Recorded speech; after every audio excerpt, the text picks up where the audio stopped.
Hey, greetings to everyone who's watching on, listening on Twitter, and everyone who's watching on YouTube. If you are, it still doesn't look right on my YouTube dashboard here, but I'll tell you what we're going to do.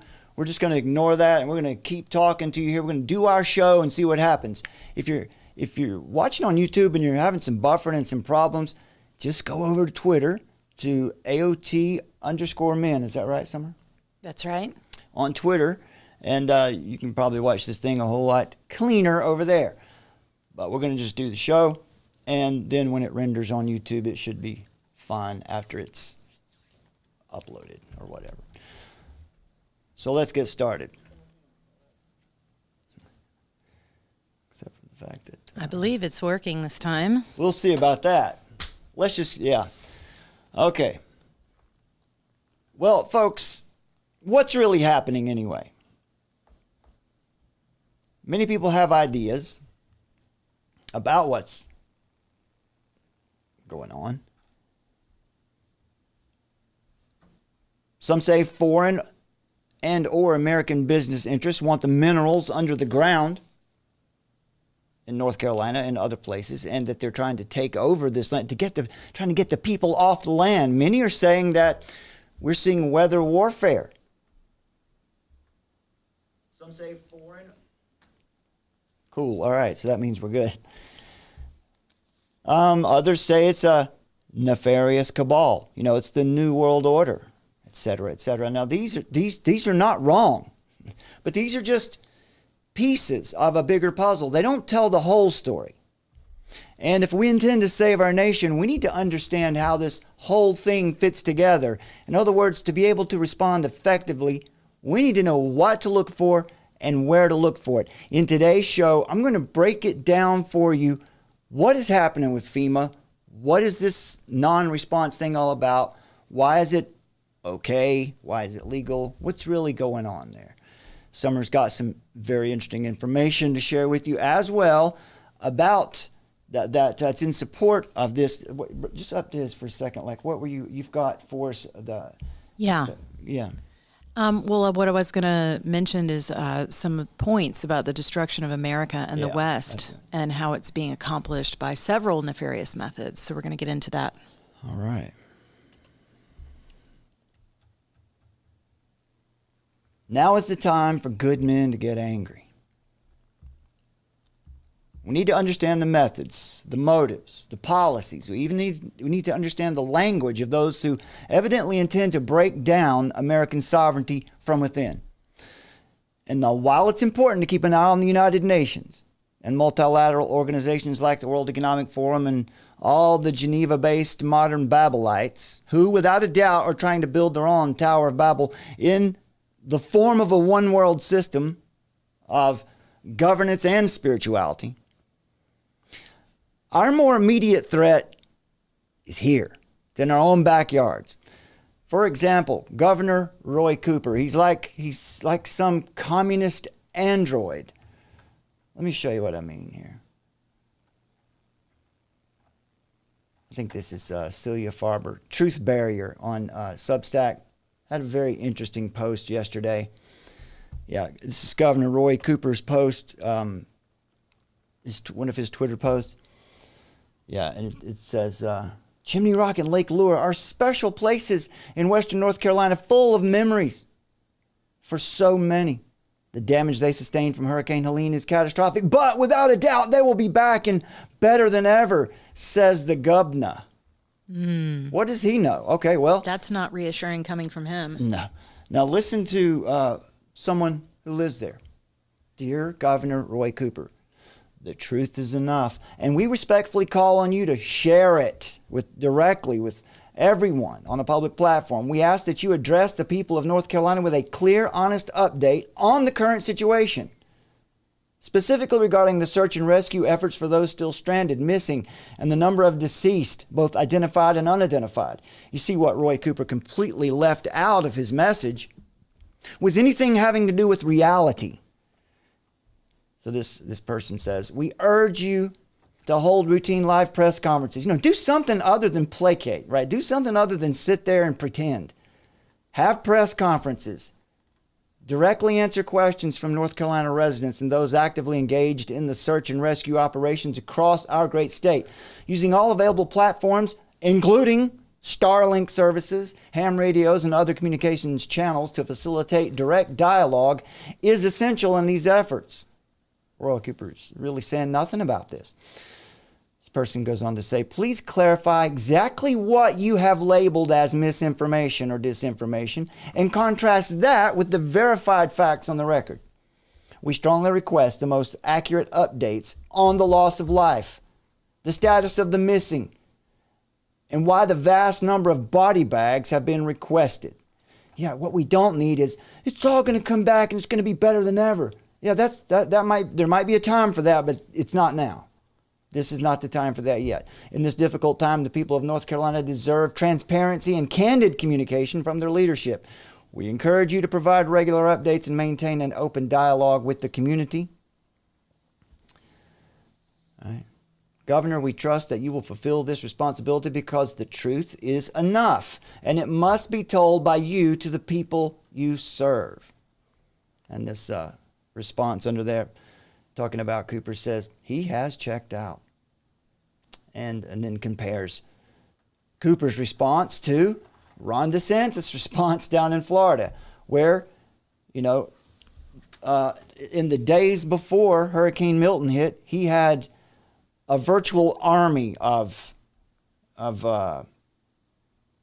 tactical vehicles, 6,000 National Guard members from his state and other states ready to go. But what's strange, Summer?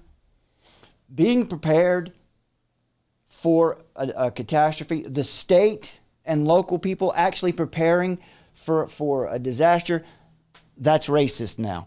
Or at the very least, that's a far right conspiratorial thing to do. Right. We're really in clown world now, folks. Look at this article. Local sheriff, this is going to play into what I'm going to tell you tonight about. I'm going to explain this FEMA situation for you. North Carolina sheriff demands county manager resign over red tape linked to Helene relief. What could that be? What could this red tape be that they're talking about? The sheriff in Franklin County is asking the county manager to resign. Franklin County Sheriff Kevin White wrote on social media Tuesday about Franklin County Manager Kim Denton, saying she has displayed a grotesque lack of leadership. I'll tell you what she's doing. I'll give you a little foreshadow of what we're going to talk about in a moment. She is doing what she has to do because she has contracted with the federal government. Put a pin in it. Hang on to that. The issue appears linked to a letter that Denton sent to county management on Thursday, October 3rd about reimbursements for funds spent on Hurricane Helene relief. The letter said that Denton would need to approve spending in advance of deployment. Can't send any help yet because it's not approved. Not approved. They also had this weird story of North Carolina National Guard grounding a helicopter crew because they apparently came in. It's a Black Hawk helicopter, and these things have a downwash that's pretty severe. At least it wasn't one of those Chinook, one of those double prop deals where that would cause some serious damage. I don't know what was going on here. I've looked around. I've tried to find out what was going on with this because these pilots are not idiots. The rumor was that it was the North Carolina National Guard that was doing that. At first they thought it was Connecticut, but then they found out, it was. Yeah, there's an investigation apparently from what I've read. Yeah, because clearly they were hurting people who were trying to get supplies out to people.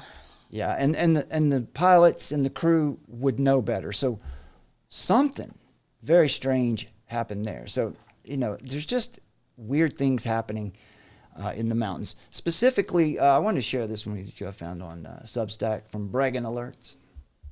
Dr. Peter and Ginger Bregan here, Appalachia. Murder always happens for a reason. Something evil is going on in the mountains. So this article by the Bregans focuses on the devastating aftermath of Hurricane Helene in the mountains of western North Carolina, eastern Tennessee. Their concerns really are about the governmental neglect and land seizure, the exploitation of natural resources. They paint a very grim picture of widespread death, suffering, and an apparent lack of response by state and federal agencies, particularly FEMA. Of course, we showed you in our last show how, on the mainstream, it was even local, WRAL out of Raleigh, North Carolina, just saying, it's just, they went to the FEMA website to debunk all of the claims, right? Because that's where you go when you want to debunk FEMA. You go to their website, right? Well,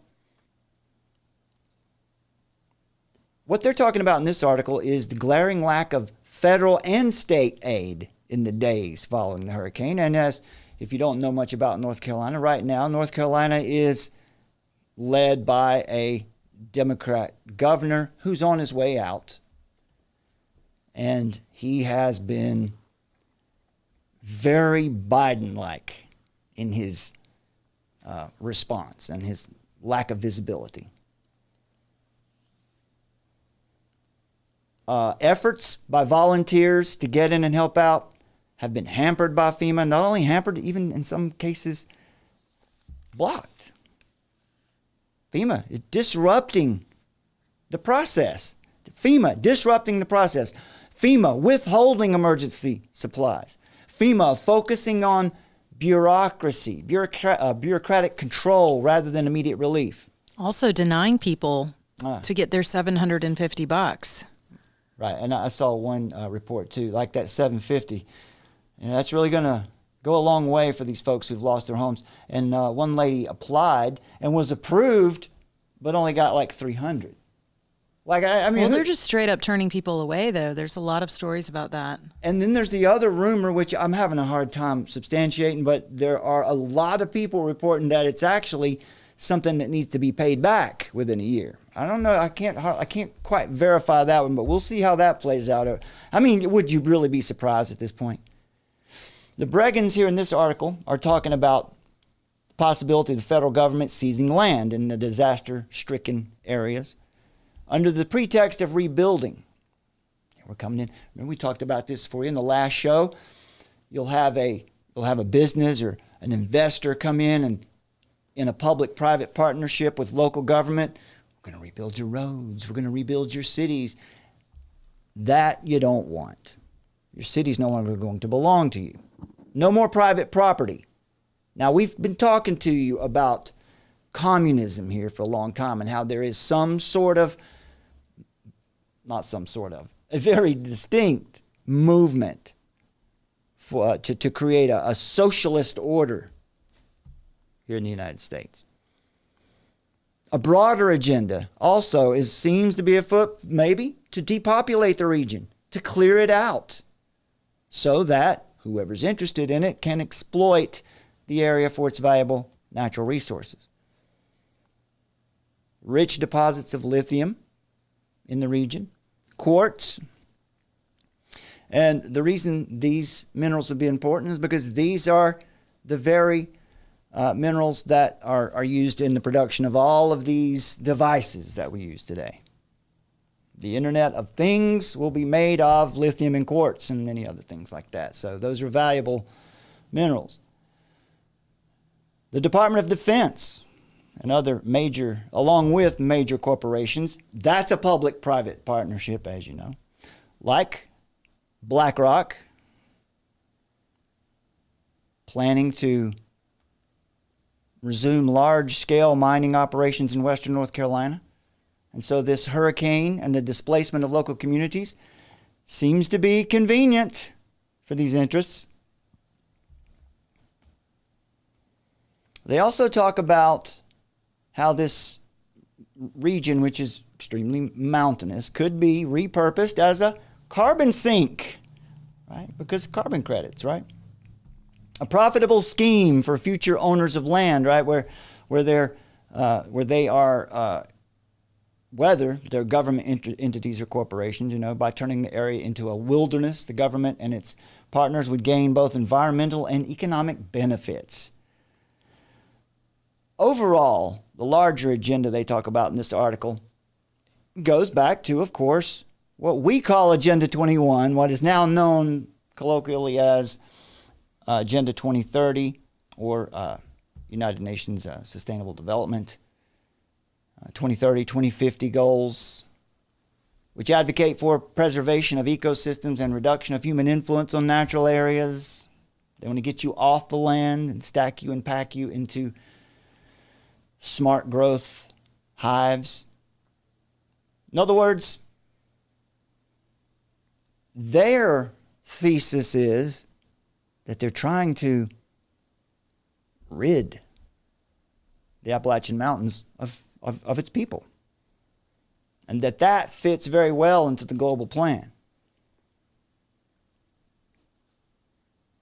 A global plan where global governments prioritize environmental conservation and resource extraction over the well-being of its citizens.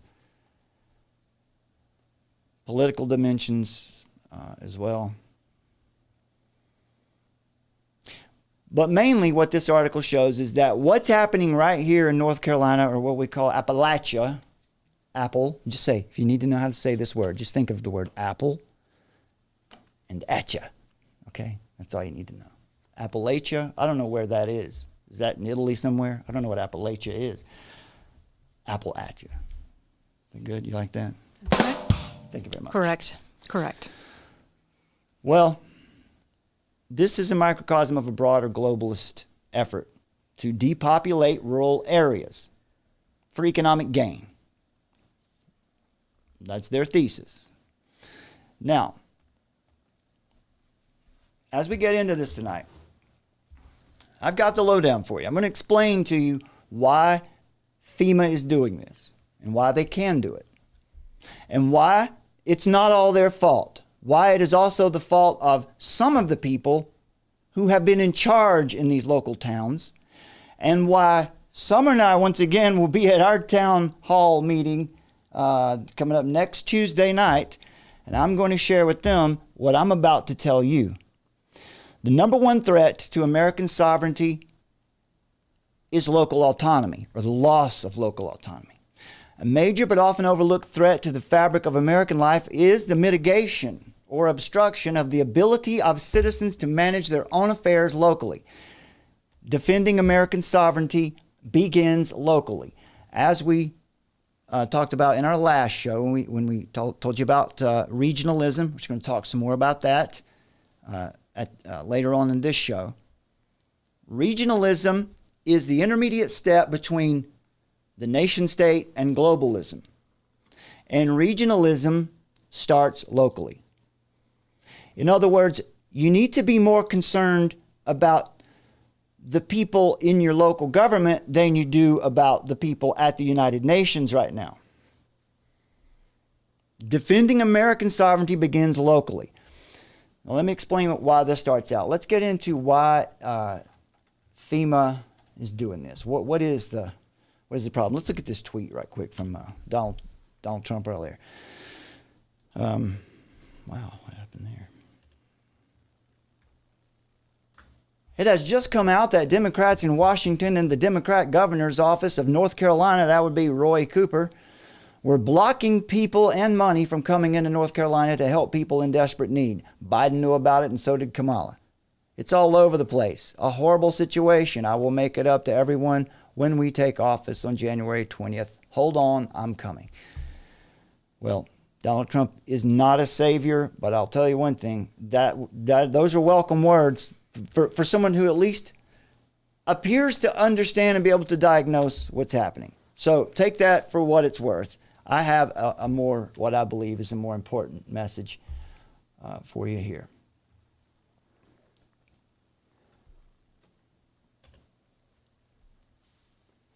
In 1988, the Stafford Act was passed.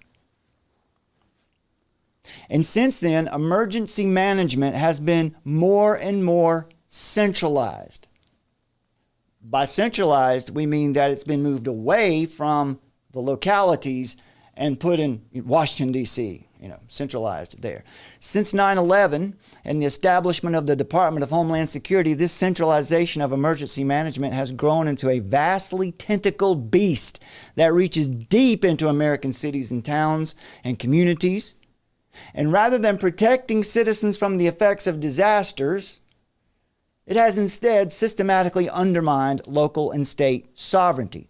The Stafford Act of 1988, formerly known as the Robert T. Stafford Disaster Relief and Emergency Assistance Act, is a U.S. federal law that provides the legal framework and establishes the federal government as the primary provider of federal disaster response and recovery efforts following an official declaration of a disaster.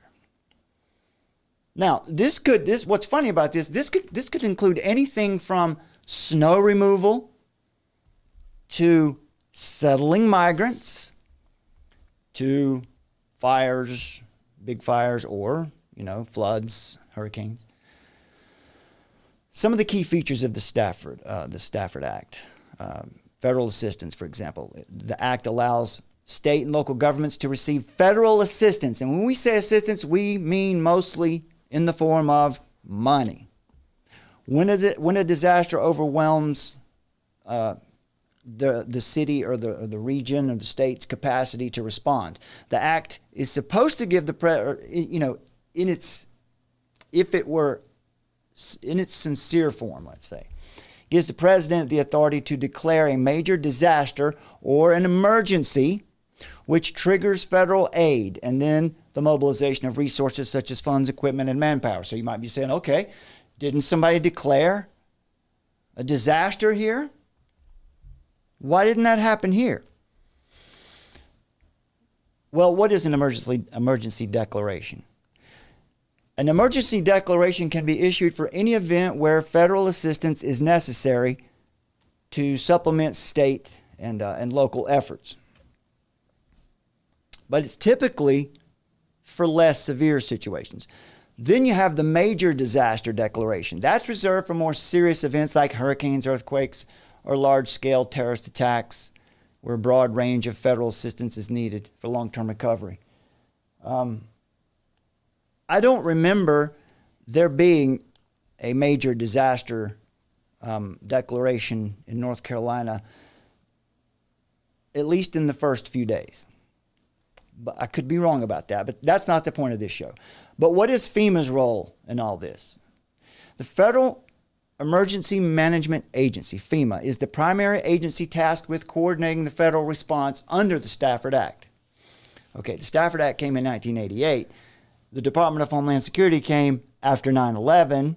Right? Remember, nobody voted for the Department of Homeland Security. And in fact, the Department of Homeland Security and FEMA, these are unconstitutional organizations to start with. That's a different conversation. Maybe we'll have that another day. But FEMA manages federal resources. That means funds, personnel, logistical support. And FEMA works in conjunction, or is supposed to work in conjunction with state and local governments. We'll tell you why they're not doing that in just a minute. So the Stafford Act establishes a cost-sharing structure where the federal government covers at least 75% of the disaster recovery costs. So that's interesting because the government just offered the people of the region $750. So what that really means is that in this disaster declaration, it was determined somewhere that $1,000 per person was justified. That would be enough. All right, because the state and local governments would cover the remaining 25%. Now, in extraordinary circumstances, the federal share can be increased, but in this case, something has happened. Now, there's also public assistance, funding and resources to state and local governments for debris removal, emergency protective measures, and repair, replacement, restoration. This is what FEMA is supposed to do. They're also charged with helping individuals, direct aid to individuals and households affected by disasters, like temporary housing. You might remember seeing all the little what are they? They're not called mobile homes. They're called campers. Yeah, they're like campers after Katrina. RVs. RVs and campers after Katrina. But it took weeks for those to get there. Also, and they had formaldehyde in them. Yeah, there was a problem with that. So too. Yeah, it's like you wonder, were they doing that on purpose, or was that gross negligence? Or the point to it is this: it's like, where did those campers come from? Those campers came from a contract that FEMA had made with some corporation who produces, or maybe a couple who produce those. Now, where these kind of things break down is where it took weeks for those to arrive there. And in New Orleans during Katrina, FEMA had contracted with a company to have hundreds of buses there to get the people out of the city. But what happened? The buses got flooded. Buses got flooded, and they weren't used to get the people out of the city, and that's why you saw people walking out of the city on the highways, the interstates, the elevated roadways, and it's probably buses that they didn't want to use anymore because the migrants, how many people they've been moving with people with, you know what I mean? Yeah, don't put anything past them at this point. By the time this show is over, you're going to know that FEMA is not your friend. They're your enemy, right? No. I mean, that's the evidence, right? Well, also, unemployment benefits. That's another thing that FEMA would cover in a case like this. Grants. This is where it really gets very specific and where we'll drill down on mostly. Grants. Grants that are given to municipalities and cities and city councils, city council members, for example. You know, grants are given to improve infrastructure, to implement preventative measures, mitigation programs. Now, the Stafford Act has been amended a couple times, brought up to date, I guess. But now, this is Amy Lepore. Let's see. Let's find her here again. There. This is There, it's a little better. This is Amy Lepore. She researches and writes about federalism and disaster management. She's worked in this industry before. She saw the problems and got out. And now she, her husband, and some other folks have started an organization called Dissident Media. I'll talk to you more about that in a minute. You can find them on Twitter. But Amy Lepore researches and writes about all of this. She's contributed chapters to several books, including Government Responses to Crises, part of the Mercatus Studies in Political and Social Economy series. That's where her PhD is in public policy, I believe it is. In 2016, she edited the volume, The Future of Disaster Management in the United States. She has contributed articles to the 10th Amendment Center and Free the People. 10th Amendment Center and Free the People are a couple of organizations that you can pay attention to. There's good information there. Now, Amy Lepore, that's Lepore, is the Chief Operating Officer at Dissident Media. Again, Dissident Media. They're a new group, so be on the lookout for that. Speaking of that, here we go. Dissident Media, the failure of emergency management. Now, what about FEMA's response in North Carolina? Lepore writes, while the answer isn't so easy for people to understand, what you can see and you should see is that you can draw a straight line from the establishment of the Department of Homeland Security and what you see today happening in the mountains of North Carolina. In this article, I'll read some of it. It says, traditional disaster planning was traded in for a sexier Homeland Security model, one that made the typical local responder feel like they're fighting Al-Qaeda. In other words, what she's saying there is that what this has actually done, it has turned responders against the people they're supposed to be relieving and rescuing. She says, writes, with the See Something, Say Something mission and then flush with Homeland Security dollars, millions and billions of dollars, emergency management organizations have morphed into something unrecognizable. Emergency management has been federalized. The federal government has gradually centralized emergency management, effectively undermining local and state sovereignty. We would say that more specifically and say that it has undermined local and state autonomy. So by bribing local authorities with money, Washington has imposed a top-down approach that strips localities of their ability to respond to crises according to their unique needs. Emergency managers are open about this too. They don't mind to tell you. They admit to acting outside of the interest of the locals, the people that live there.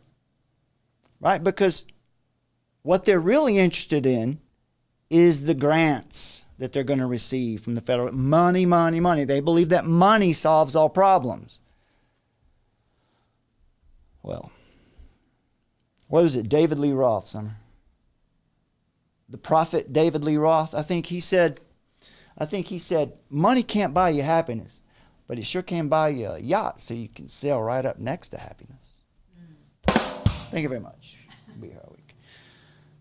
Yeah. Come on, stop it out there. It's not that funny. All right, anyway. So the consolidation of power and the centralization of fiscal responsibility, this reflects this broader pattern of federal overreach. Remember these tentacles? They're all around you now. This is why we say to you so often, you need to be more aware, more focused on your local government and your own neighbors, your own family members who might be involved. Because that's where American sovereignty is going to be breached first, locally. And that's because this federal overreach that's found its way into the localities disregards the single most important aspect of a disaster response, and that is local knowledge. They don't know anything about the localities, the local knowledge of the places they serve. So FEMA doesn't have intimate local knowledge of the places where these floods happen. So how could their response be effective? Well, I would submit that I don't think their response is supposed to be effective. There's something else at work here.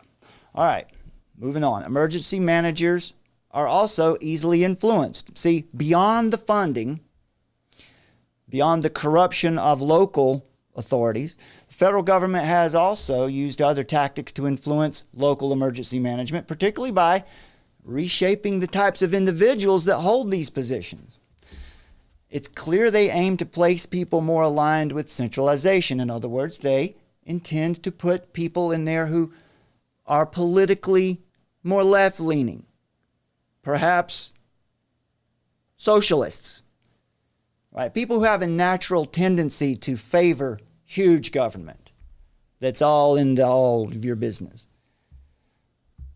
So for more than 20 years, FEMA has spearheaded efforts to professionalize emergency management through higher education programs. That results in more standardized training. That sounds like a good thing, right? They're learning, they're being trained. No, they're not being trained in emergency management. They're being trained in bureaucracy, how to write grants, how to evaluate grant proposals. So the outcome of all this has been a new wave of emergency managers, younger, very highly educated, and increasingly female emergency managers. Characteristics often linked with a preference for expanded federal control. Now, of course, as we've seen, disasters have become highly politicized. And that's due to the high stakes involved in the management of them, where public opinion and governmental actions are under intense scrutiny. Federal and state agencies use disaster responses as an opportunity to showcase their skills and their prowess, or to criticize their rivals with decisions on resource allocation, blame shifting, frequently reflecting these broader political agendas. And all of this is made worse by the growing frequency of emergency declarations. We have an article on our Substack as well about that, about emergency powers. This is, I think this is a Summer Black article, a Summer Black joint, isn't it? From back in the day. Sorry, Bear. There's your. Here I am. Yes. Yeah, you can check that out. I'll scroll back here if I can find that title. It's in all caps. Yeah, it goes back. This goes back to, I think, last year sometime, before the Alcoholics Anonymous stuff, UN Leaders Pact, Israel versus the world. Yeah, there we go. We're getting close now. There's the BRICS. America's secret constitution, how the Civil Rights Act. We've got, our nation is split in half. People who believe two groups of people who believe the Constitution is two different things. And let's see, because we want to share this this link with you. Let's see. There it is. Tracking Dystopia. Abuse of power and national public health emergencies. Let me copy this link address. Let's put this one in the description. By Summer Black, President AOT. Yeah, so this is abuse of power and national public health emergencies. I'll drop this in the chat right now for you guys that are with us live, so you can find that easily. We'll put that in the description below the video as well. And you can see that national emergencies that were declared 20, 30 years ago have been renewed every year. Why is that? Well, let's continue. You'll know. You'll understand after this. I'll go ahead and open this one. Give you an idea of what we're talking about here. In 2019, the U.S. government had 27 national emergencies in effect. 27. In 2001, after 9/11, President George W. Bush declared a national emergency severely impacting the rights of Americans. That's now known as the USA Patriot Act. And it has been quietly, not the Patriot Act, but the emergency that he declared has been quietly renewed every year for ever since 9/11. This article also explains how the public health emergencies are declared in use. So, all right, so check this article out. There's a lot of information in it that will support what we're telling you here. But what I'm going to give you here tonight is some new information. All right, this increase of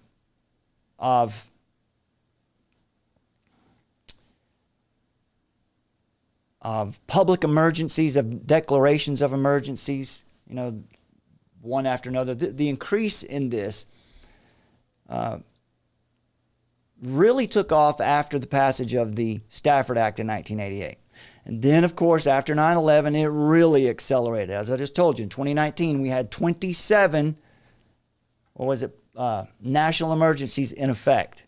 You didn't even know there was a national emergency. The reason that they do that is because it gives them more powers. They believe it does. Constitutionally, it's really not supposed to, but they argue that it does. And nobody questions them, so they do it. After 9/11, when terrorism and homeland security concerns became intertwined with natural disaster preparedness. Now, as federal agencies like FEMA expanded their scope and influence, the number of declared emergencies kept rising, and this allowed the federal government more control over your lives, specifically over your local governments, over your local resources. And this shift has sparked criticism of federal overreach, obviously, and it also has contributed to this increasing centralization of disaster management. Now, why is this important, and why do we attach this to communism? This is, okay, so in China and in the Soviet Union, Lenin and Mao, they just took the land from the landowners. They just took it from them. Here, this also occurred, this was also part of what happened in Nazi Germany as well. It's all been legalized. They come and they push you off of your land or give you loans, give you money, much money, make you feel like you have all the funds you need, and then before you know it, you're dependent on them. You remember, this is something we talked about. This is just like the Confessions of an Economic Hitman. The way that the IMF would basically take over a country. Yeah. By giving the country loans, billions and billions in loans. Here, build yourself some hospitals. Here, fight. We'll give you this money to fight this war with your neighbor.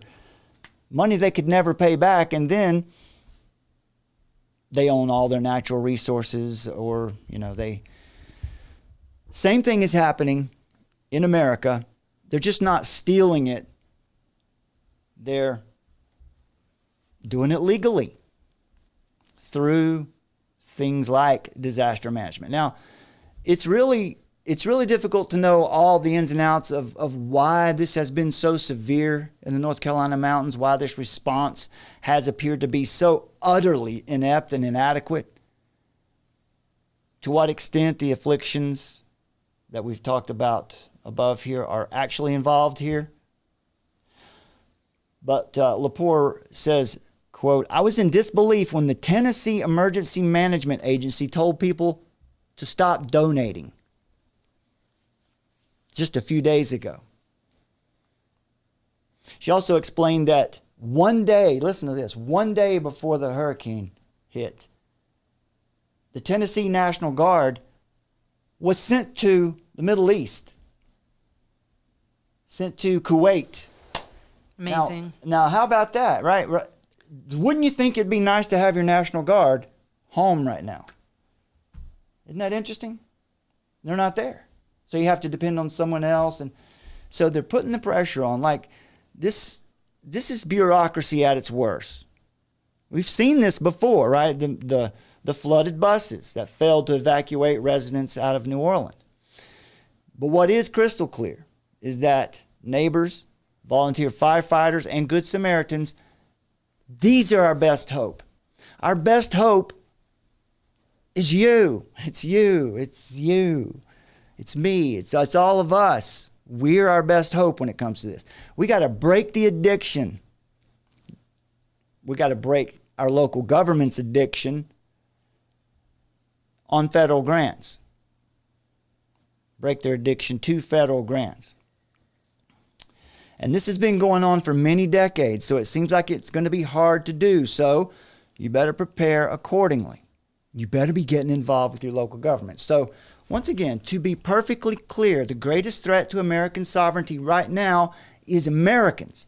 So when it comes to the United Nations, like the Pact for the Future, the World Health Organization's Pandemic Treaty, or the new international health regulations, none of those plots are of any effect in the United States of America unless other Americans are willing to enforce them on other Americans. Does that make sense when I say it like that? I mean, I'm just asking you because we write about that and we say that, and I tweeted that to Lisa Logan one day, and she didn't immediately seem to and I don't know if I was clear. Maybe I wasn't clear enough, but it seems to be we just can't seem to get anybody's attention on this. They think we're saying that it's not important to pay attention to the United Nations or the World Health Organization. That's not what we're saying. Yeah, they're nefarious. They're bad, but it's local is where you got to be looking first. It's going to be your neighbor. They want everybody to focus on something that they really can't affect change on, because they want us all looking over there versus how you can go to your town hall meeting and get to know your sheriff and your people locally and try to educate them about what's really going on, and try to get some people who will try to just keep the gate down, not let these elements come into your community. So they definitely it's like a red herring, in a sense, because they know that just the average person can't really affect what's going on over at the United Nations. Right. But how can we affect what happens at the United Nations? Well, we can prevent. By putting up a people gate, a fence, within our local communities. We can prevent their influence from reaching us locally. And so this is why we we think you should pay attention to Lisa Logan's work and Alex Newman. And there are others, many others that I'm not. Those two are important that I can think of. James Lindsay, of course. Yeah. Pay attention to what Larry Alex Taunton is saying today too, because he's got good points. He's really hitting the nail on the head right now too.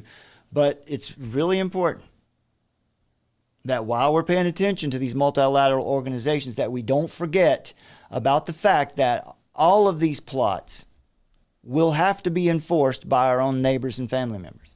Exactly. So now this is something I want to put out there too. Before we go any farther in this, in any of this discussion, know this. There are a great many Americans that still claim to believe in the hard-fought liberties secured by the U.S. Constitution.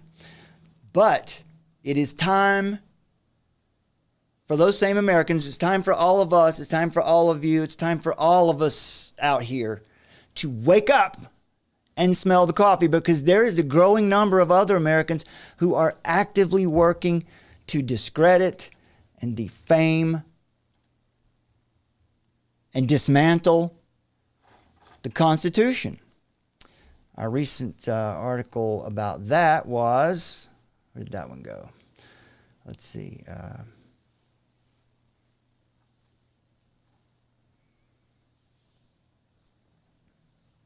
Treason. The New York Times hates the Constitution and Americans. This is another article you can check out on our Substack, and you can get it. You can get it easily too if you have the Armor of Truth mobile app. You can get right to it there. They're reframing reality. They're telling you, well, this is the most anti-American movement that we've seen in the nation ever. I mean, they're just out in the open. And it's because they want to, again, discredit, defame, and ultimately dismantle the Constitution along with the very concept of government by and for the people.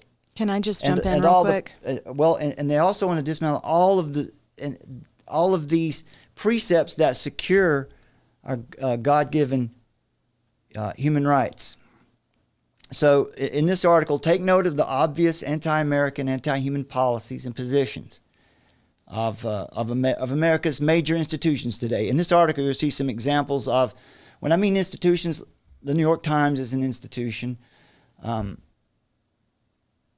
quote, there were many, but one of them was, one of the biggest threats to America's politics might be the country's founding document, for example. The Journal of Democracy, published by the National Endowment for Democracy, suggested in 2017 that the American people are too ignorant to know what's best for them. And they say it's because of Donald Trump's election. They called his election illegitimate, classifying the will of 80 million conservative American voters as invalid, out of line with political norms and values. And they also suggested that democracy is no longer viable because it's failing to produce the right kind of leaders, which is unfair, but unfair for whom? So just before I turn it over to Summer, are you beginning to see? Will you take a look at this with us? Will you please try to share this around to people? Because we believe that there's nothing more important aside from the gospel and the gospel of Jesus Christ, which is that's the leading edge of everything we do. But when we're talking about acting and walking out our faith as Christians, and then at the end of this video, I'm going to share with you why it's a biblical practice to be loyal to your nation and to fight for freedom. Specifically right now, there are people in the mountains who have no voice. They have no connection. They can't speak for themselves on any kind of broad platform. So we have to speak for these people and fight for our neighbors. That's loving your neighbor. So are you beginning to see what we're talking about here? This is just a trickle of the anti-freedom floodwaters that are rising in America right now. If your vision is a little bit blurry, let me clarify it for you one more time, and I'm going to pass it over, okay?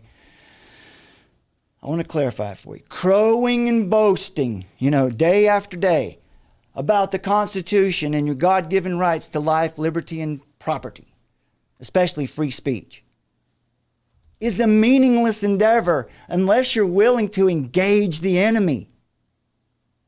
Are you willing to engage the enemy of your family's freedom? Boasting about the Constitution is meaningless unless you're willing to defend the principles enumerated within that document. The Constitution is the standard of liberty. It's the rule. It's the rod. It's what defines and limits governmental authority. It's what secures your human rights. But what secures the Constitution? The sword secures the Constitution. The Second Amendment. So the Constitution secures your rights, and it's your duty to secure the Constitution by engaging in, first, debate and your civic duty in times of peace, and increasingly, in times of war, when your security is under attack, then you have to fight. That's what that Constitution says. That's how it works. That's how freedom works.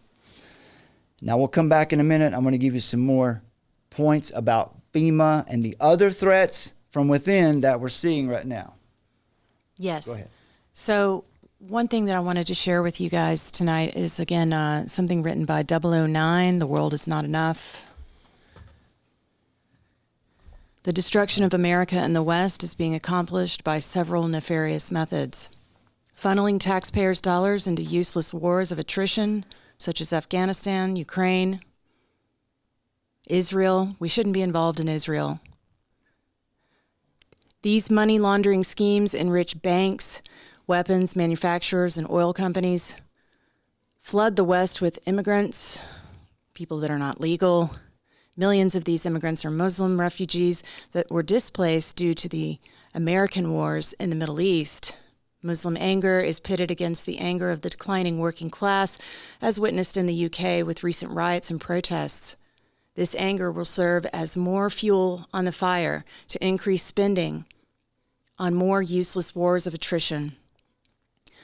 Neglect development and infrastructure. So we can all look around and see that many of our roads have potholes. Our infrastructure is not being upheld. America has not put serious money into bridges, tunnels, sewage, power plants, and transportation for decades. China has 46,000 kilometers of high-speed rail compared to the USA, which has none. Coincidence? I think not. Send all the jobs and factories overseas to China, Indonesia, India, and other Asian countries. This began in the 70s when Kissinger famously went to China and made a deal with Mao. In turn, China is now doing the world's most production worldwide, the world's factory. Transfer the wealth of America to globalists. This happened in two phases so far. In the subprime mortgage crash of 2008 and during the pandemic, when the big box stores stayed open and the lockdowns bankrupt thousands of small businesses. Flood the West with inexpensive, toxic opioids like fentanyl, MDA, ketamine, ecstasy, and so on. So making these very potent and easy to get in order to create a subculture of homeless people and disaffected, marginalized youth. Create intense polarization on social media to deflect social unrest away from the architects of the controlled demolition of Western civilization. Keep the left and the right in a state of perpetual fury through false flag trigger events, such as opening ceremonies of the Paris Olympics that was intentionally designed to trigger conservatives, Christians, and anyone else that still has morals and sanity. The process being employed at this moment is a strategic manipulation by agencies, stakeholders working with the federal government and NGOs that are designed to entrap locals and incrementally dissolve the autonomy of state and local governments, which have been happily accepting grants, not noticing that they're walking off a cliff. The creation of regional supergovernments serves as a transitional phase, blurring the lines between public and private, incrementally, making it more palatable to the public while avoiding intermediate backlash. Understand that right now we are under attack. The American way of life is under attack. Our government has been captured as if we are South Africa. This is happening to us right now. And this is a communist takeover that's happening. They are collapsing the West systematically, one by one. So we have to, if you want a future for your children, we have to get involved, guys. Well said. That's perfect. We could drop the mic right there. Here's an example of what we were talking about. What happens when your local government contracts with the Department of Homeland Security or FEMA? It's like a drug dealer. They give you a little hit, they give you a little bit, and get you hooked. Then you're stuck, right? Then you have to chase that drug dealer around wherever he is. That's like that's like the federal government, specifically DHS and FEMA. And so you have to be in compliance. One of the reasons that you haven't seen much response, one of the reasons you've seen FEMA blocking runways and blocking highways and removing relief aid is because, well, it wasn't coming from the approved sources that they had contracted with. So who do they care about? What do they care about more? FEMA, the group that's supposed to preserve human life. I don't think that's really their mission statement, but yeah, well, of course, it's the contracts. After Tropical Storm Lee, homeowners in Cecil County, Maryland were told by FEMA that they didn't meet the threshold for assistance, despite suffering significant damage. That is a highlight of this arbitrary nature of federal aid distribution, how it limits the flexibility of local responses. You see, the local responders weren't able or allowed to respond. People from other counties couldn't come in and help because FEMA had it locked down. Also, what this also does is it creates a sense of complacency in citizens. Citizens stop being responsible. Lepore points out in this interview that she does, let's see right here, with Kibbe. Where's he at? Yeah, Kibbe. Here he is. Yeah, she was on this show. I can't remember the name of the show right now. Free the People. Free the People. That's it. You can find that on YouTube. In this report, she points out that the centralization of disaster relief has caused citizens to become complacent. Like, for example, FEMA's promised to be the federal family. That's a term they use. We're going to be your federal family, and we're going to come respond, help you out when emergencies happen. And then the people become dependent. We have a dependency, a victimhood culture, where citizens expect the government to solve problems. That's a good place to go ahead and True Stream Media. Summer showed me today. They've done a pretty good job of covering what's going on in Western North Carolina and also the high country. That's two different parts of the mountains of North Carolina. But I did want to. Can I break over and show something real quick on the screen? Yeah. Go ahead. So right here is a post. Breaking. Kamala's DOJ is suing the state of Virginia because they removed non-citizens from the voter rolls. Yes, this is real.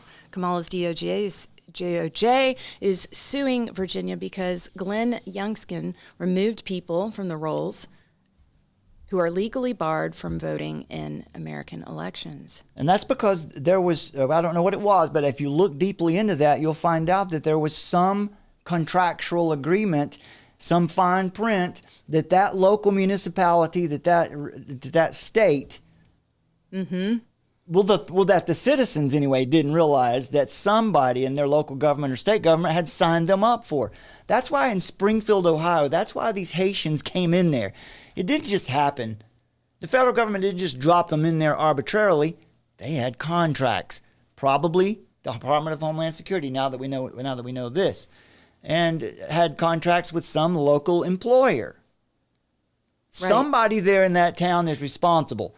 That's who you need to find. That's who you need to ask. Right, and so it's like problem, reaction, solution. You know, they've gotten all around the world. They've been extracting the money and transferring the money away from people on the personal level, and then in our communities, and they make them so desperate that they need these contracts to survive, and then you are basically enslaved, and people have to make these choices, and they have to betray their own people if they want to feed their own families. That's right. Become dependent. Let me see if this is what I was looking for. Any contractor, any car that comes through here must help the residents. You must give everything. No, you must help the residents, and you've got to do it. I want you both of your names, because seriously, it's going all the way to the governor's office. Did you know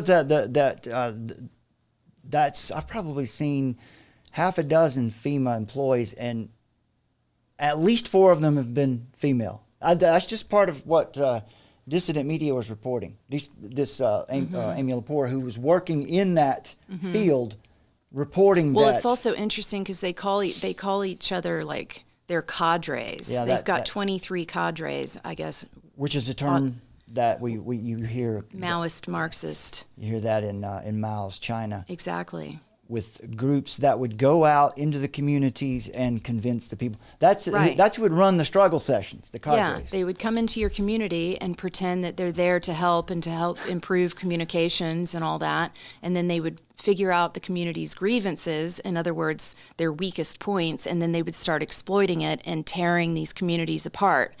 And within FEMA, they actually refer to, like, part of their corporate jargon is, well, we've got 23 cadres on the ground, boots on the ground in North Carolina. It's spooky, guys. Spooky that they would use that language. That's why we said you need to understand some of this language.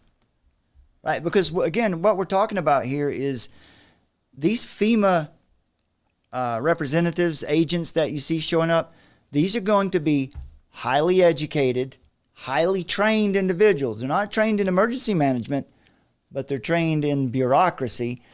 And it's very interesting that it seems like they've also been trained in the lexicon of communism. Absolutely. They're not going to let us go on foot. They're not going to. And this is extra pathetic. What I'm about to say is extra pathetic. And I never thought I'd be saying this ever, like in the history of time. But Hurricane Katrina, I mean, it has gone down in history as one of the worst responses. There were a lot of atrocities that happened in the responses. There were a lot of things that were being done that were absolutely not okay. But one of the things that was done is they were already calling out Coast Guard and positioning people before that hurricane ever even got to the coast. They already had military in position. Within days, they had deployed tens of thousands of... So even with Katrina's poor response, what she's saying here is that even back then there was still some sort of response. They're not even pretending anymore. But I want to let you hear some of the people who are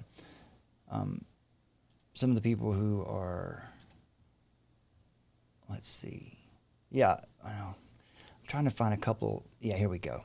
I want you to listen to the panic in the voices of these people. We should not be in this position. I feel for these people, and but I'm just going to be honest about this, because we have. If we're going to come out of this, if we're going to overcome this, we got to be honest with each other. We got to take responsibility on ourselves for what we've allowed to happen, and we've allowed our local governments, even ourselves in some cases, who are involved in local government, to be influenced by this and to take part in this grant process where, well, all this money is surely going to help our community out, right? Well, how did that work out? But listen to the panic in these people's voices. And now you know why. Because we've become dependent on something that really wants to kill us. We're 8 days, 9 days post-hurricane, and that was the first. It is going to take you as the creators on this app to speak up, to get us help here. Because I will tell you, our government is not doing a damn thing. Now, why is that? Why is our government not doing anything? We know now. We know why they're not doing anything now. For us. Get here. We need you. We need people experiencing hiking. There's only a few ways to these people. It is to... This is the sound of people who are dependent on the federal government. If our local governments, our local officials had not allowed us to become dependent on these billions of dollars that come from the federal government, where are they now? What was it really for? Well, this is what it caused. It made us all dependent on them. This is a lesson we need to learn. Foot, horseback, or helicopter. Dirt bikes, ATVs, side-by-sides. If you have them and can get to East Tennessee or Western North Carolina, we need you. Do not listen to the news when they tell you that they don't want you, they don't need you. I'm telling you, I am here. I live here. I have been already. I'm telling you, we need you. We want you here. So there, for example, this is what we're talking about. This is sad. This is hard to see. These people are suffering, but there's a reason for it. And we can't just blame the government, as though blaming the government and voting in Donald Trump's going to fix all of this. It won't. We have to get busy and engage. We have to be our government. We have to take over. We have to not take over. We just have to engage and take part in the system that's already there. Look, you can get FEMA out of your community. Just stop taking the money. Get off that teat. Another thing this does is it makes it far more likely for a militarization of emergency responses. This centralization of disaster relief, this broader trend of militarizing public services, right? Remember the 1033 program we showed you where these military machinery, war machines, are sold or given to local police departments or local agencies. This is a shift that began right after 9/11 with the rise of the Department of Homeland Security. This unconstitutional organization. Growing divide is what it caused between government agencies and its citizens. Do you wonder? Have you not seen and felt it that it seems to be that the government and the people are in a war with one another now? Well, that's not the way it's supposed to be. We are the government. How could we be at war with ourselves? It's because there is a rogue group. And it's not the Biden administration. They're just part of it. This goes back to Bush. It goes back before that. But at least the Clintons and the Bushes. We can go back at least that far. Joe McCarthy was right. Yeah, and they just lampooned and hated on McCarthy. And wow, whatever you think about him and whatever was wrong with him, there was one thing he had right. There's a communist takeover afoot, and it might have died off for a while, but here it is. You can see it plainly. And then, the panic in these people's voices. This is exactly what the people in China must have felt like when you listen to Xi Van Fleet talk about it. You listen to Lily Tang Williams talk about how it felt and what they saw, where they were when the Cultural Revolution began. When the Great Leap Forward was happening and people were starving to death, this is what it looked like. This is what they described. They're trying to tell you, this is what we saw. And people are just like, nah, it never happened here. Constitution. Not unless you defend it. Not unless you're willing to die for it.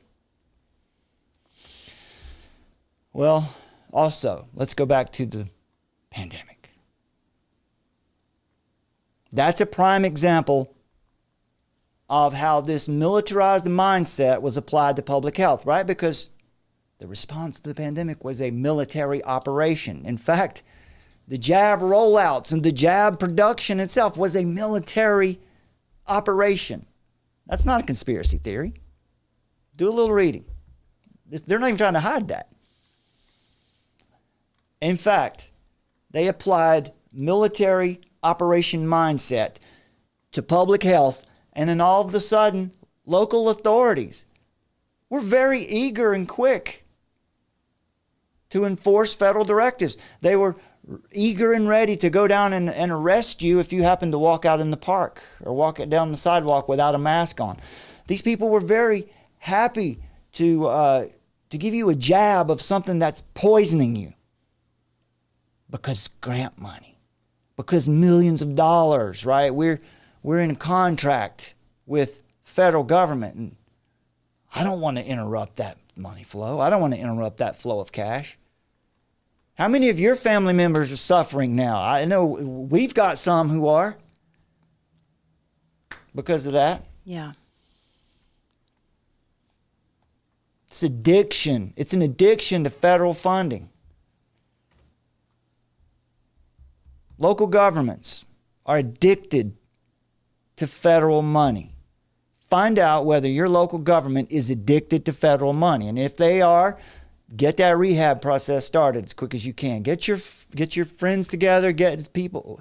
This is something we need to do soon. Is we've got a good book called Citizen Ninja, and also Rosa Corey's book Behind the Green Mask. They both do a really good job of explaining how you get involved locally and how you can use the freedoms that you have still, your rights as an American citizen, to change these things.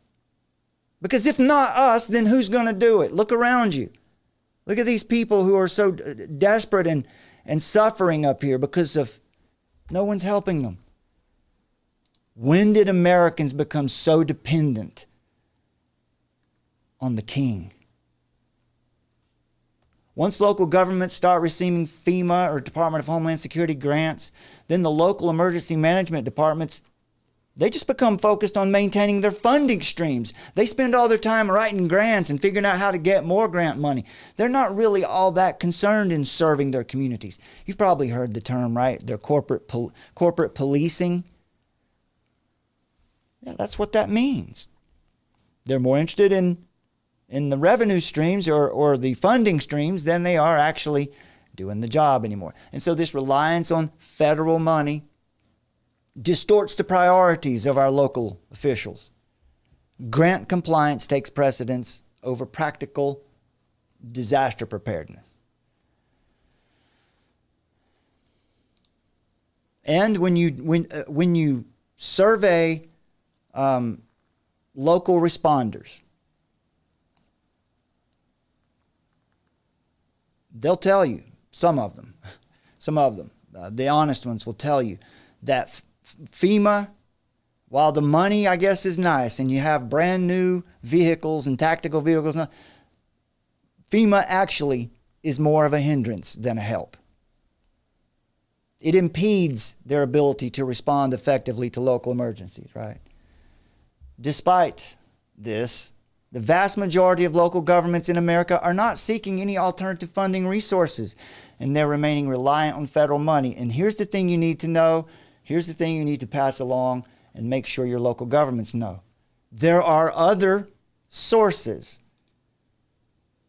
If your town needs funding, your fire department, your swiftwater rescue unit, or police department, if they need funding, there are other sources. There are other ways to fund them than the Department of Homeland Security. That one needs to be avoided at all costs. And of course, there's the politicization of all this, which we won't get into now. But what we talk about here mostly is this loss of local autonomy in disaster response. What the Department of Homeland Security and FEMA has caused here and has been causing and will continue to cause unless we do something about it is they're going to continue to erode American liberties. Centralizing control over disaster relief not only diminishes the federal government, centralizing it with the federal government, not only diminishes the ability of your local officials' ability to act independently, but it also undermines the very principles of self-reliance and community-based solutions that are central to the American way of life. What we're seeing happen in the North Carolina mountains right now is a symptom.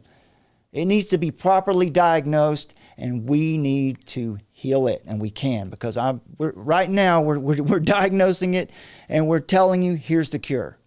Cut the cord.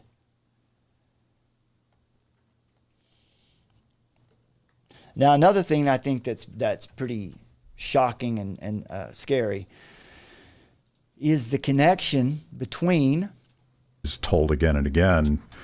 Sorry about that, is the connection between, between weather modification, weather warfare, and FEMA.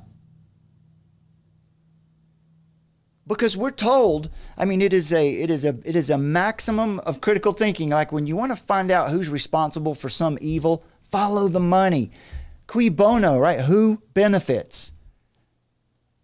Well, who benefits from natural disasters? Certainly seems to be that DHS and FEMA and the people that work for those organizations, they're the ones who seem to benefit from it.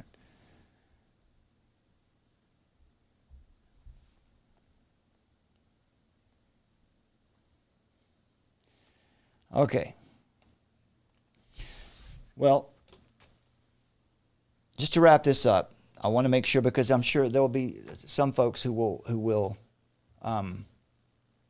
protest what I'm saying here, or who will disagree, and that's fine, because I want to offer you the biblical, a biblically consistent explanation for why we should be loyal to our nation, to our local governments, why we should be engaged this way. The gospel is certainly, the Great Commission is certainly our priority. But while we're sojourners here in this land, we have other responsibilities. Loving our neighbor is one of them. How do we do that? Well, the Bible consistently calls God's people to stand up against tyranny, to fight for justice, especially fight for justice for those who can't defend themselves. And right now, you can see that there's a lot of people here who are not in a position to defend themselves. And how, for whatever reason that they got in that position, we're in a position to help. Throughout Scripture, we see examples and commands that encourage believers to act with courage, integrity, and love, in defense of the vulnerable and in loyalty to freedom.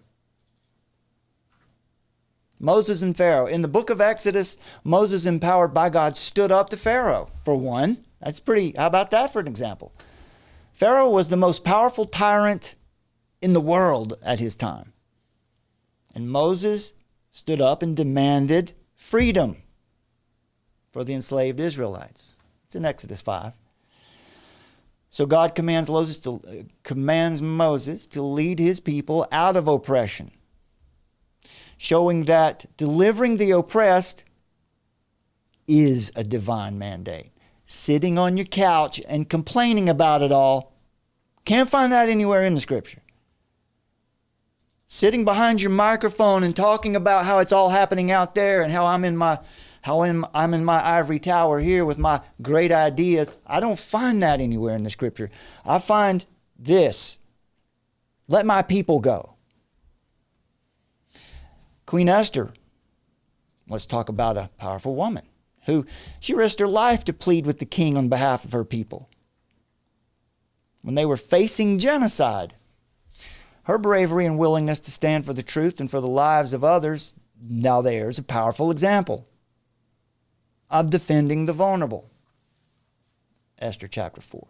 Proverbs 31. Speak up for those who cannot speak for themselves, for the rights of all who are destitute. Speak up and judge fairly. Defend the rights of the poor and needy. This is in the wisdom literature of the Bible, and it's an explicit command to believers to advocate for justice, to protect the powerless. And, well, are you going to argue with Jesus? Jesus continually confronted the religious and political leaders of his time when they oppressed people and misused their authority. Matthew 23, Jesus rebukes the Pharisees for burdening others with their legalism, showing that standing for truth sometimes means standing against corrupt officials, corrupt systems of power. What about Luke 10, the Good Samaritan? Jesus teaches that true neighborly love involves stepping in to help those in need, even even when it's uncomfortable, even when it's dangerous, even when it might cost you something, even when you might get hurt for doing it. The Good Samaritan went out of his way to care for a stranger who was beaten and left helpless. That's the model. That's the model that Jesus gave us. That's the model that Jesus recalled to defend the vulnerable.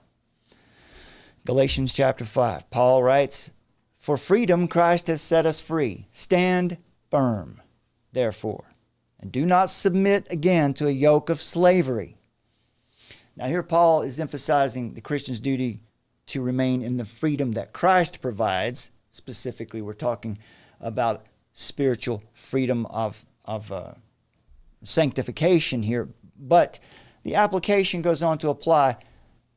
It's spiritual and also moral, right? To resist being oppressed by unjust human systems.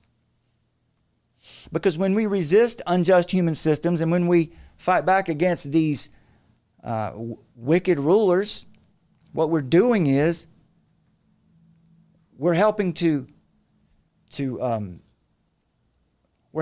continue the flow and the advance of the gospel. Defending truth and freedom and the vulnerable, that is a biblical act, and because it reflects God's character. Our God is a God of justice,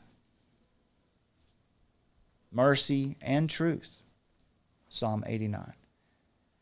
And we're called to, if you're in Christ, if you're one of God's people, you want to be like Him. You want to strive to be more like Him. And that's what we're called to do. We're called to mirror these attributes in our lives. Standing up against tyranny or injustice, when we do that, that honors God's righteousness. When we do that, we protect His image bearers, whether they're people of the faith or not.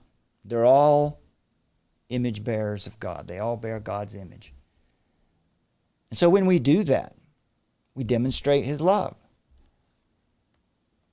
And of course, salt and light, Matthew 5. What it means is we're supposed to influence society for good. We're not just supposed to watch it crumble. We're supposed to, as salt does, preserve what is just. Shine a light on what is evil. Fighting for freedom and justice, that's an extension of living out the gospel. That's an extension of the Great Commission.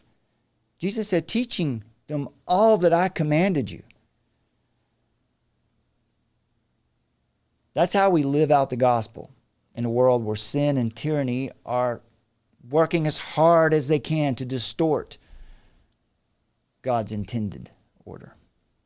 So when we defend the defenseless and when we speak the truth in the face of oppression, you're following in the footsteps of Christ. You're following in the footsteps of the one who gave His life to set us free from the ultimate tyranny of sin and death. So, standing for truth and defending the oppressed, it's not just an act of charity. This is an act of obedience to God's will, and it's a reflection of kingdom living. It's a reflection of the kingdom that's yet to come. Standing up to tyrants, defending the helpless. This is a biblical call. It's rooted in the character of Christ. It's and in the teachings of Scripture. It's just saturated in the Scripture. The Scripture is saturated with this teaching. Believers are called to resist oppression, to speak truth, to fight for freedom, recognizing that when we do that, we embody the justice and mercy of our God. And we become that light in a dark world. We become that light in a world that desperately needs that light. We become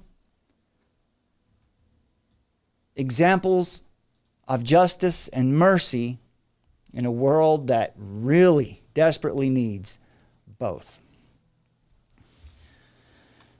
All right. I think that's a Unless you've got anything you want to add in there. No. That might be a good spot to end it. So this one stays under an hour and a half. And folks, if you, we've got links in the description of this video. One is Warlick's Grove Baptist Church. That's a place where they're like a collection hub. Isn't that right, Summer, how they described it? Where they're I've got it right here. For example, there we go. They're gathering up goods and delivering it all to different places in the mountains. Winklers. What did I say? Warlicks. I say Warlicks again. Winkler's Grove Baptist Church. It's funny. Yeah, it's Winklers. Well, look at this. They've updated. Due to the overwhelming positive response of all the gracious people in our area and our churches and companies across America, we're no longer taking or receiving at our church facility any supplies for hurricane relief. We've had a great, successful hurricane relief. I want to thank everyone that's had a part in that. All right. Well, it looks like they've looks like they've maxed out, or they've been nefariously shut down. Something, but yeah, and yeah, that is. I think we need. You know what I mean? Investigate that. Yeah, this is. Yeah. Again, now this is the thing. Churches and local groups are the most effective when it comes to responding. Way more effective than FEMA.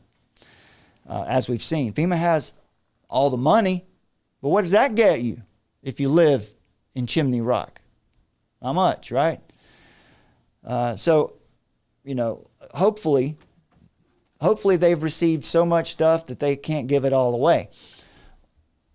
Hopefully it's not the case that they have had to stop because some agency has shut it down, has forced them to stop delivering aid. And I don't know what the case is. We'll check into this and see, but it is. Yeah, this is the first time we've seen that update. It's very likely, given what's happening out there, that this could be a case of that. I don't want to speculate too much on that, though, because these are good people over there, and they wouldn't stop unless there was a good reason. All right. Also, Operation Airdrop, another one we've checked out. These guys have been at it. These are the guys who, these are the ones who were dealing with FEMA blocking the runways. These guys just kept going. I haven't heard as many choppers overhead today as before. We live close to the airport where these missions are flown out of. So, they were spending $60,000 a day on fuel. So these are a couple that you could support. I think Winkler's Grove Baptist Church, they still have their financial, they're not, they say they're not taking anything else right now. So we'll look at that. Operation Airdrop is still receiving. And, I hesitate to say it because there's so many other people in need, but if you would like to support us in what we're doing here, we're trying right now to secure our ability to serve you again in 2024. So if you want to help us out here and help us to partner with us so that we can continue to do this work, there are links in the description to help you do that. If you want to donate to us, take a moment. First of all, go ahead. I was just going to say, though, I mean, this is troubling to me. The places in the mountains where we have been delivering have asked us to stop bringing supplies. Oh, is that what it says? Yeah, that's what it says on there. Ah. So honestly, I mean, that these people are going to need supplies, to recover. So the fact that they've been asked to stop bringing the supplies, to me, that's just a red flag. This is another one of those stories where they. Well, yeah, it could be a good reason, a very good reason for that. Yeah, but. Or it could be just what we've been talking about here. Another example of. Yeah, I don't want to speculate too much, but I've become a little bit cynical. That's not a good thing to be. But what we've covered here for you tonight, we hope that you will share this around, because we've got to break this dependence on FEMA, okay? And I just want to say, if you take a moment, please, it doesn't cost you anything. Just like this video, share it with someone, share it on your social media, or just tell somebody about it. Leave a comment. That helps the algorithm, because look, they really shut us down on you. They don't we're demonetized. Our videos don't really go anywhere, and that doesn't slow us down. We don't work any any less hard. We're working just as hard as ever here. But forget about YouTube. Download the Armor of Truth mobile app today, because as we are right now, we are streaming live on Twitter. We have a locals account now. We'll be doing some more work over on Rumble, where at least for now you can speak fairly freely. I don't know what all you can say there, but I'm sure I'll test it. I'm sure I'll put it to the test pretty quickly. With the Armor of Truth mobile app, you get live notifications wherever we go live. And so if we're not live on YouTube, you'll get the link where you can find us. So download that app, and that's another way you can donate to us. There's a Give tab there. And by the way, one more time, my name is Brad, if you're new to our channel here. And again, I'm joined here by my lovely and talented wife, Summer. And together we're Armor of Truth, and we're seeking a worldview revolution through God's revelation. Faith is resistance. Good night, everybody. Good night, everybody. Thank you, and God bless you. The hammer comes down and beats you over the head for the rest of your life with a big national security stick. And so that people learn to duck their head and not speak up. Because bad idea now. This is the emergency broadcast system. This is not a test. Repeat, this is not a test. Citizens are advised to take the following steps. Find us, armoroftruth.net. In the age of technocracy, scientism, and pop atheism, faith is resistance.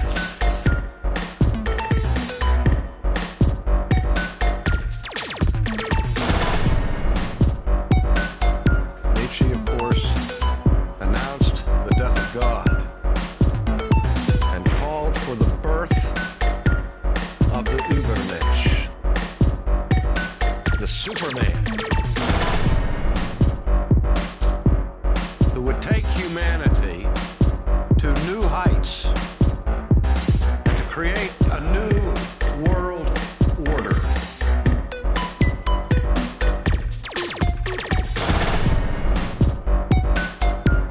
Find us at the Armor of Truth YouTube channel.